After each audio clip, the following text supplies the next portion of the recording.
यह कहानी एक छोटे से गांव की है जिसका नाम सुखपुर था। सुखपुर चारों तरफ हरियाली से घिरा हुआ था।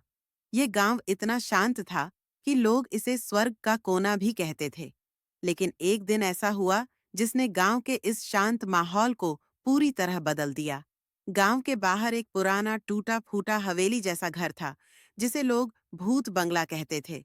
कहते हैं कि सालों पहले उस हवेली में एक अमीर जमींदार अपनी पत्नी और बेटी के साथ रहता था।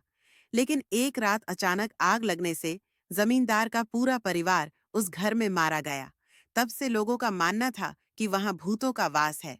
एक रात गांव के कुछ किशोरों ने आपस में शर्त लगाई कि कौन भूत बंगले में जाकर वापस लौट सकता है। गांव के सबसे निडर लड़के अमन ने शर्त कबूल कर ली।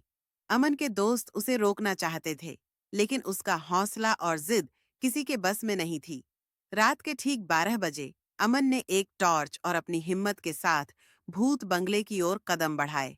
रास्ता सुनसान था। हवा में एक अजीब सी ठंडक थी। अमन ने अपने आप को दिलासा दिया कि भूत प्रेत जैसी चीजें सिर्फ कहानियों में होती हैं। हवेली के दरवाजे तक पहुंचते ही अमन ने देखा कि दरवाजा आधा खुला हुआ था। उसने धीमे से दरवाजे को धकेला और अंदर कदम रखा। अंदर का दृश्य डरावना था। हर कोना धूल और जालों से भरा हुआ था। अचानक हवा के झोंके से एक खिड़की जोर से बंद हो गई। अमन का दिल जोर से धड़कने लगा। वह जैसे तैसे अपनी हिम्मत जुटाकर हवेली के अंदरूनी हिस्से में गया। तभी उसे लगा कि किसी ने उसके कंधे पर हाथ रखा है। वह तेजी से पलटा, लेकिन वहां कोई नहीं था। अमन जब सीढ़ियों की ओर बढ़ा तो उसे ऊपर से किसी के रोने की आवाज सुनाई दी। यह आवाज एक महिला की थी जो दर्द से कराह रही थी। डर के बावजूद अमन ने उस आवाज की ओर बढ़ने का फैसला किया। सीढ़ियों के ऊपर पहुंचते ही उसने देखा कि एक सफेद साड़ी पहने एक महिला कोने में बैठी रो रही है। उसकी साड़ी खून से सनी हुई थी। अमन का गला सूख गया।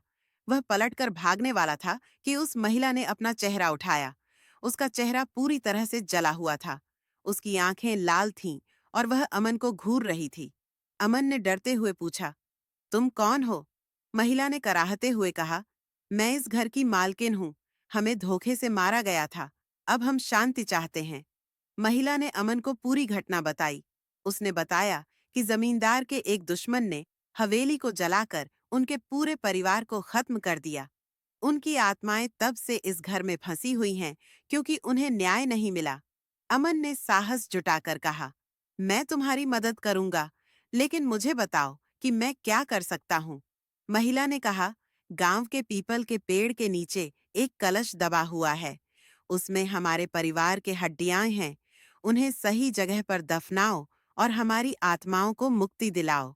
मुक्ति की प्रक्रिया। अगले दिन अमन ने अपने दोस्तों को पूरी घटना बताई।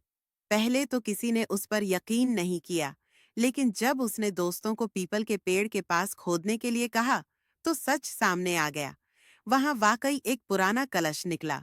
गांव के बुजुर्गों की मदद से अमन ने उस कलश को विधिपूर्वक दफनाया। पूरी प्रक्रिया के दौरान अमन को ऐसा महसूस हो रहा था जैसे कोई अदृश्य शक्ति वहां मौजूद है।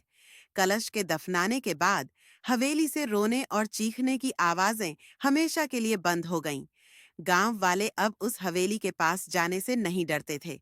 अमन ने अपने साहस और दयालुता से न केवल एक भूतिया हवेली को मुक्त किया, बल्कि गांव वालों का भरोसा भी जीता।